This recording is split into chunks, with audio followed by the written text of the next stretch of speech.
Hello बच्चों, नमस्ते। आज हम आप लोगों को एक कहानी सुनाने जा रहे हैं, चमत्कारी नागमणि की।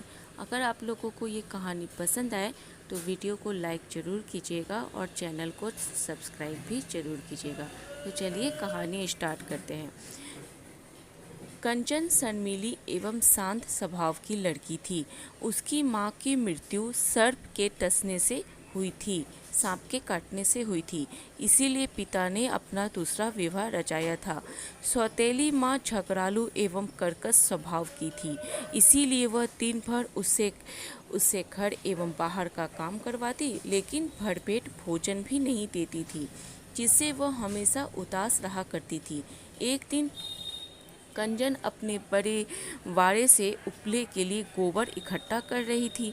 तभी उसकी नज़र एक खूबसूरत एवं चमकती हुई नागमणि पर पड़ गई, जो गोबर से के सबसे निचले भाग में दबी हुई थी।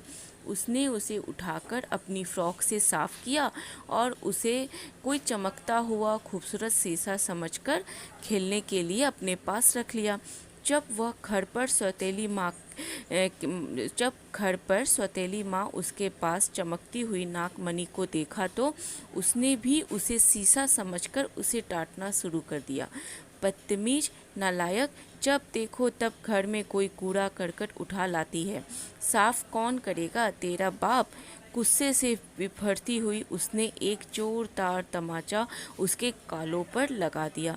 पुनः बोली, अपनी खैर चाहती हो तो अभी इसी वक्त इस शीशा को वहीं रखाओ जहाँ से उठाकर लाई हो, वरना तेरे हाथ पैर की हड्डियाँ मैं तोड़ डालूंगी। यह सुनकर कंचन सख्ते में आ गई। सोचने लगी, इस वक्त शाम का धुंधलापन छा रहा है, थोड़ी देर में अंधेरा हो जाएगा। जिस वाड़े से यह नागमणि उठाकर लाई हूँ वह वाड़ा यहाँ से 1 मील की दूरी पर है। कैसे अकेले जाऊंगी, कैसे अकेले वापस आऊंगी? रास्ते में जंगली जानवरों का भी भय है। नहीं नहीं नहीं माँ, मुझे आज मत भेजो। मैं कल सुबह होते ही चली जाऊंगी और इस शीशा को वहीं रखाऊंगी जहाँ से उठाकर लाई थी। तुम तो देख रही हो ना माँ कि कैसा अंधेरा छाते जा रहा है। मैं कुछ भी सुनना नहीं चाहती।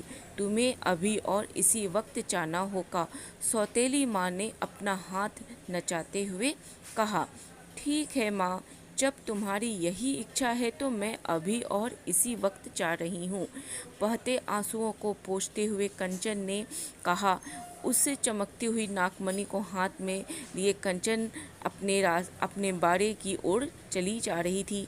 अंधेरी की वजह से रास्ता बिल्कुल सुनसान था, कहीं कोई दिखलाई नहीं दे रहा था। अकेला होने की वजह से कंचन भय से थर-थर काँप रही थी एवं सौतेली माँ के दुर्व्यवहार के बारे में सोचकर उससे घृणा हो रही थी। वह बार बार यही सोच रही थी, काश आज मेरी अपनी माँ जिंदा होती तो कितना अच्छा होता। कम से कम मुझे इस तरह अकेला तो नहीं भेजती। इस तरह अनेकों सवाल उसके दिल में उत्पन्न हो रहे थे।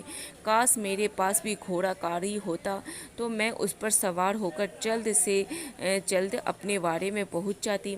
ऐसा उसने अनायास ही नागमणि को अपने माथे से लगाते हुए इच्छा प्रकट की थी। अरे ये क्या! उसके सामने तो एक खूबसूरत सा घोड़ा गाड़ी खड़ा था। कंचन को जैसे विश्वास ही नहीं हुआ। वह आश्चर्य से आंख फाड़े कभी उस घोड़ागाड़ी को घूर रही थी तो कभी उस चमत्कारी नागमणि को। उसकी सत्यता जांच करने के लिए उसने पुनः नागमणि को माथे से लगा लिया और इच्छा प्रकट की, काश मेरे बदन पर कीमती कपड़े होते तो घोड़ागाड़ी पर चढ़ने का कुछ मजा आ जाता। अरे वाह, आश्चर्य, महान आश्चर्य! मेरे बदन पर कीमती कपड़े भी आ गए। इसका मतलब कि यह चमकने वाला शीशा कोई ऐसा वैसा शीशा नहीं है, बल्कि यह तो कोई चमत्कारी शीशा मालूम पड़ता है। यह सोचकर कंचन खुशी से झूम उठी और उस घोड़ा गाड़ी पर जाकर बैठ गई। बैठते ही घोड़ाकारी अपने गंतव्य स्थान की ओर चल पड़ी। थोड़ी देर पश्चात वह घोड़ाकारी बाड़े में जाकर खड़ा हो गया। बाड़े की वीरांगनी को देखते हुए उसने मणि को माथे से लगाकर यह इच्छा प्रकट की, काश इस बाड़े की जगह एक विशाल हवेली होती तो कितना मजा आता। उसमें नौकर चाकर होते जो मेरी आज्ञाओं का पालन करते तो और भी मजा आ जाता। अरे यह क्या? इच्छा प्रकट करते ही वारा तो हवेली के रूप में परिवर्तित हो गया। चारों ओर चहल पहल हो गई। नौकर चाकर भाग दौड़ करने लगे। तभी एक ने हाथ जोड़कर कंचन से कहा, मालकिन क्या हुक्म है? हुक्म? आश्चर्य से प्रश्नवाचक चिन्ह में मतलब प्रश्नवाचक क्वेश्चन में उसने उससे पूछा, हुक्म? कैसा हुक्म? चौंक कर कंचन ने उसकी ओर देखा और बोली, नहीं, अभी कोई हुक्म नहीं है। सर को झुकाते हुए अभिनंदन कर वह नौकर चला गया। यह देख कंचन को खुशी का ठिकाना न रहा। अगले दिन जब सुबह तक कंचन लौटकर नहीं आई तो उसके पिता अपनी पत्नी पर बरस पड़े और उसे बुरा भला कहने लगे।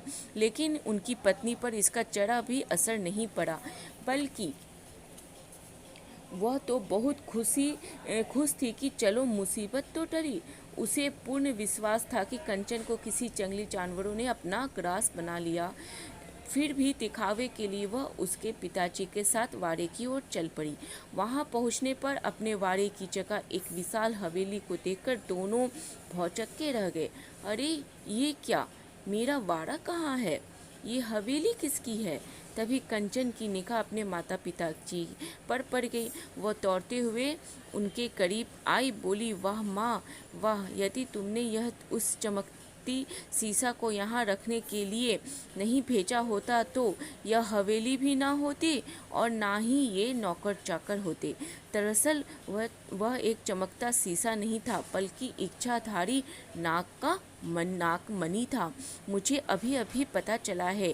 कंचन के मुख से अपनी प्रशंसा सुनकर आत्मग्लानि से सौतेली माँ का सर शर्म से झुक गया। उसने लपक कर कंचन को अपने सीने से लगा लिया। दोनों के मिलन को कंचन के पिताजी अपनी छलछलाई आंखों से देखते रह गए। तो इस तरह से ये कहानी कंप्लीट हो जाती है। और आप लोगों को ये कहानी कैसी लगी? अगर पसंद आई है तो लाइक और सब्सक्राइब और कहानी को शेयर भी ज़रूर कीजिएगा। मेरी पूरी वीडियो को पूरा वॉच करने के लिए थैंक यू फॉर वॉचिंग।